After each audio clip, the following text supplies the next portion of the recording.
বাংলাদেশ ইসলামী ছাত্র শিবির রাজশাহী অঞ্চল পূর্বের সাথী সমাবেশ অনুষ্ঠিত হয়েছে। আজ রোববার বিকেলে মহানগরীর তেরোখাদিয়া এলাকার একটি রেস্তোরাঁয় শিবিরের সাথীদের নিয়ে এই সমাবেশ অনুষ্ঠিত হয়।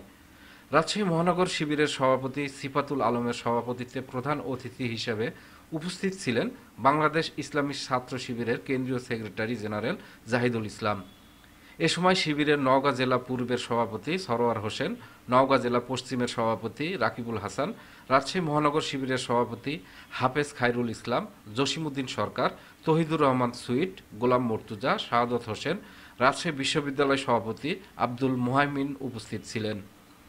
বাংলাদেশ ইসলামী ছাত্র শিবিরের কেন্দ্রীয় সেক্রেটারি জেনারেল জাহিদুল ইসলাম বলেছেন, গত 15 বছরে ছাত্রলীগ বিশ্ববিদ্যালয়গুলোর ক্যাম্পাসে যে সন্ত্রাসী বা ফ্যাসিবাদ সৃষ্টি করেছে, যা ছাত্র রাজনীতির প্রতি সাধারণ শিক্ষার্থীদের বিরক্তি চলে এসেছে।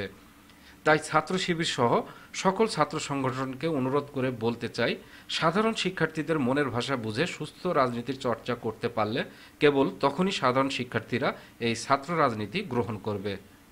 প্রীতি মায়া জড়ানো ঝরে গেছে লক লকে কত শত ফুল, সুপথের সৌরভ চারিদিকে বিলাত, বাগানের সেরা ওরা সুবাসে অতুল, বাগানের সেরা ওরা সুবাসে অতুল।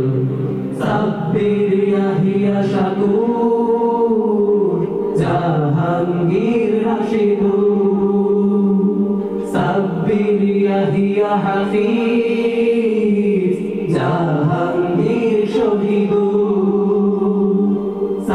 সেলিম উদ্দিন, ডেস্ক রিপোর্ট, নবরূপ টিভি।